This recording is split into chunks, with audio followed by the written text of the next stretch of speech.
morning, guys. I'm the Tech Prepper. First, I want to thank everybody who has joined the channel. I think we're almost about to hit 300 subs. I haven't decided if I'm going to do a giveaway. I've got something for 500 for sure, something special. So I'm still debating to find the right thing to do. So I'll keep you guys posted if that does happen. The reason why I did today's video is I wanted to start to experiment with solar and battery power. And what we're going to talk about today is this very simple DIY mini solar power plant that I have built primarily for my ham shack. And let's talk about why I did this project. First, I wanted to get some exposure to solar battery power, the theory behind all of it, and I think I did pretty good in achieving that goal. The second one is we've had a handful of brownouts and a couple of blackouts here and there, and while it hasn't lasted for too long, it would be nice to have had a system to temporarily power a few things. So this is a very minimal system, so what it's capable of doing in my case is powering my ham shack. So my low power QRP ham radio, my HF radio, it's capable of recharging my handheld handy talkie for 2 meters and 70 centimeter, and it's capable of running all the work I need to do for digital modes. So the radio, the modem, the Raspberry Pi, all of that works just fine, and then I can even power a handful of 5-volt devices like my iPhone, my iPad. The batteries on my Olight batteries have a little mag adapter and 5-volt USB charger, so that's actually kind of cool. And the other thing that I wanted to make sure I accomplished with this system is also being able to charge my laptop, and that has an AC adapter. So I did have to include a inverter here, a very small, inexpensive one. But one thing I did want to do with this build was standardize on Anderson power pole connectors. These are these connectors right here.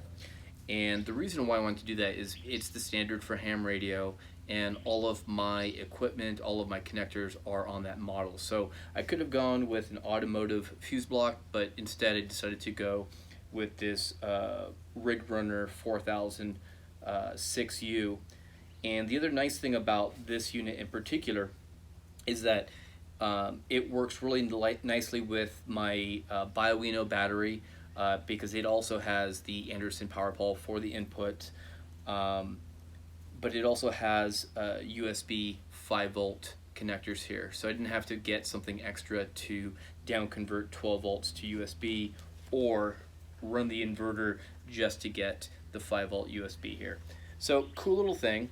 I also wanted this to be sort of portable, because my shack, for the most part, all of the equipment does go in my bag and travel with me. It's not a permanent station.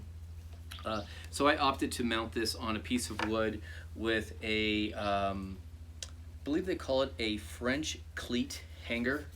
And it's actually kind of nice. So I've got a mount in the ham shack. I'm going to put another mount in the RV, and all I have to do is set this on top. I could have gone the route of putting this like in a ammo can, like a lot of people are doing, but I like the access and having everything available here. So after I do the intro, we'll go ahead and do a quick tour of a setup I did yesterday, and we'll walk through everything that was plugged into it, and all of that worked. So let's talk about what you need if you kind of want this setup. So I started with a 60-watt folding panel from Bioenno.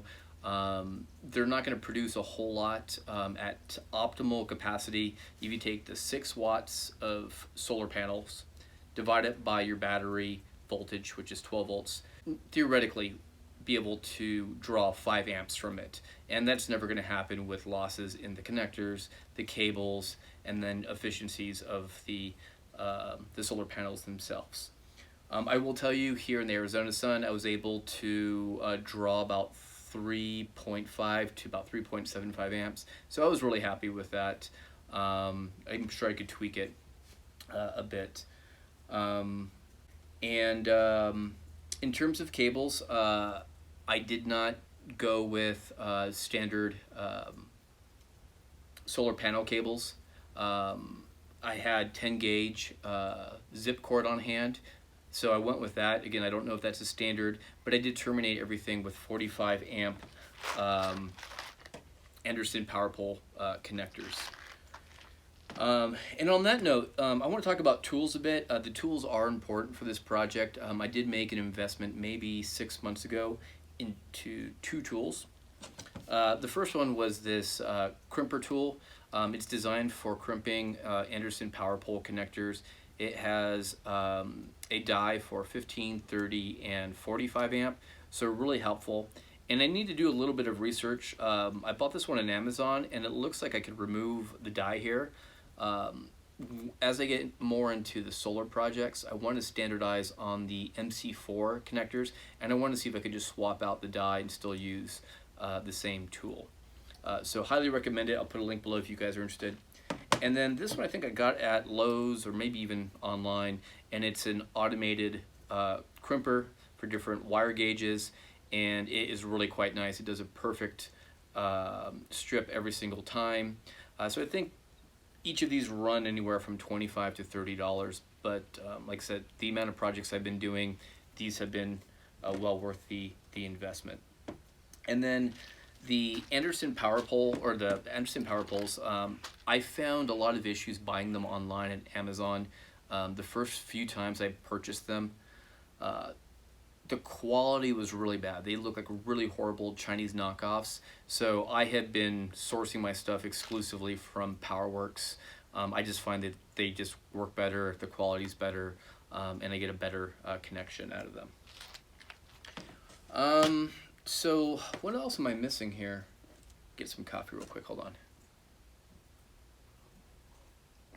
So one thing I want to say is that, again, people who have been on the channel know that I'm learning all of this as I'm going, just kind of sharing with you my experience. I'm not an expert. But don't be afraid of electricity, especially DC. It's very simple to work with. I was following a channel, Will Pros. I'll put a link below to his channel. And I picked up one of his books, and it's just amazing, really easy to read. He explains power, connections, how to build these solar systems yourselves. He doesn't get into a system quite like this one. This one is purpose-built for at least for what I think, for ham radio, but it's really dead simple. Outside of just crimping the and cutting the cables, it's really straightforward. It's very much plug and play, as you'll see as we take the tour in the shack here in a minute. So I won't go into the actual crimping of the cables. I'll leave that for other channels. I'll put another link. There's one in particular I really enjoyed that gives you a really good approach to working with Anderson power poles. Outside of that, guys, I just want to thank you all. This has just been an amazing ride. I think we started the channel a little over 4 months ago, and the channel now really seems to be growing, and I'm going to do my best to provide content that everybody wants. A little bit of prep here, a lot of solar projects, a little bit of gardening coming up, because that's also an area that I need to brush up on. But yeah, I hope everybody's safe, everybody's doing well, and if you stick with me, we'll jump into the shack. We'll do a quick walkthrough of this system under load, and yeah, be strong, be safe, and be prepared. And all we're going to do right now is walk through the components very quickly.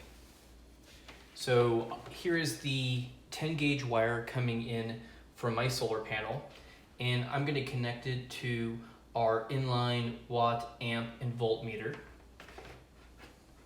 And I'm using Anderson power poles for all of the connections, since that's the standard for ham radio. And per the spec, you can actually see we're getting about 20 volts input from the solar panel, and those are 60 watt panels, so that looks good.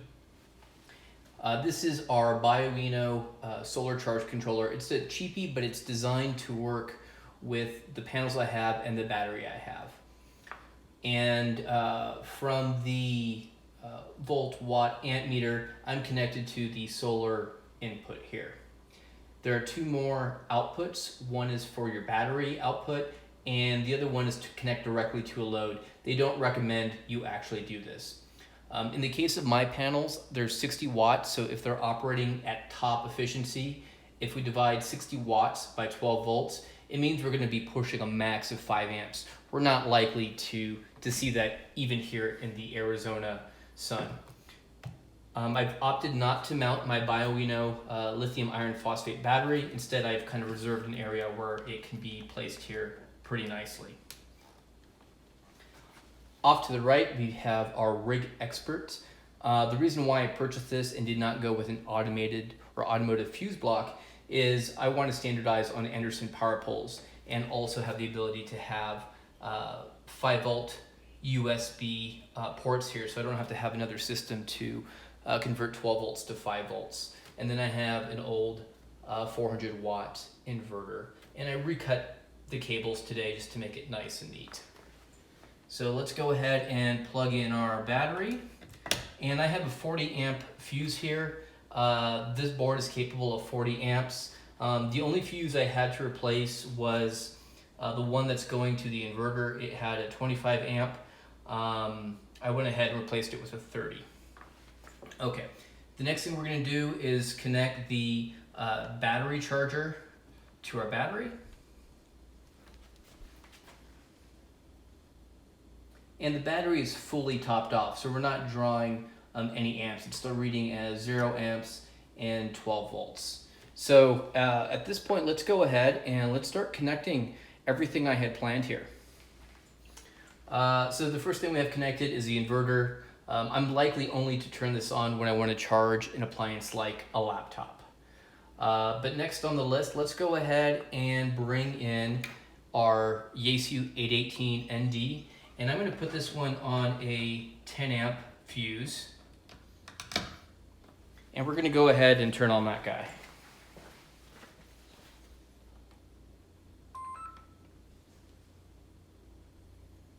All right. The next thing I want to turn on here is our Raspberry Pi 3B. Typically I have a buck converter. Sorry about that. Typically I have a buck converter, but since I have the USB ports, I decided just to have it be a bit cleaner. So we'll connect our USB to this guy, and we'll turn him on. Perfect. And the Raspberry Pi is connected to 2 USB cables. One is the cat control for the yaesu 818 ND, and then we also have the signal link. So we'll go ahead and turn on that device. And let's see what we're doing here. So right now we're pulling about, well, first of all, I need another inline volt watt amp meter in between the battery and the fuse block here. Right now I'm just basically seeing how many amps the battery is asking, or drawing from the solar. So not great right now, but this is the equipment I have to work with. But as you can see right now, we have the Raspberry Pi and the radio and the signal link in receive running. As I had mentioned earlier before in a video, I want to have the ability to charge my handy talkie. And while I have an extra set of cables here that are not necessary, I have standardized for my handy talkie the cigarette adapter for the cradle. And then I bought this one on Amazon. Actually, I think I bought both of them on Amazon. But I have a cigarette female adapter with some Anderson power poles. So all we're gonna do is connect these guys together. And again, I could simplify this with one cable. And we'll put this one on a 5 amp fuse. And let's go ahead and see if our AC will start to charge. It just takes a minute. There we go. So we're charging up our yaesu. I also have my second phone that I'm using to control this recording. And we're going to go ahead and plug that into our second USB port. And for what it's worth, I have another USB port that's on the inverter, but I would prefer not to run it. So we're charging that device. And the last thing I wanted to do is charge my laptop. So for the inverter, I'm not planning on actually drawing power while this is running. But just for the heck of it, let's go ahead and flip on our inverter. And then we'll go ahead and connect our there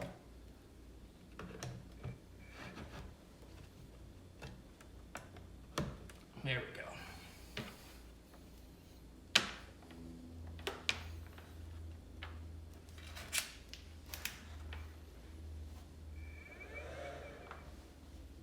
All right, the fan kicked on for a minute there. All right, guys, well, there you have it. Right now, the battery is pulling about 2.5 to 3 amps from the solar panel, and that's based on the battery being depleted. In a future video, I'll probably do an update to see how well the system is working. So my plan is basically to see how long I can actually have this just power my minimal ham shack. Again, I only do QRP, low power HF. So this setup looks like it's gonna work beautifully for me, guys. All right, be strong, be safe, and be prepared. All right, guys, I was just doing a quick test here to test out the equipment, and looks like we just made a contact right away, running the entire system off our new solar battery power plant.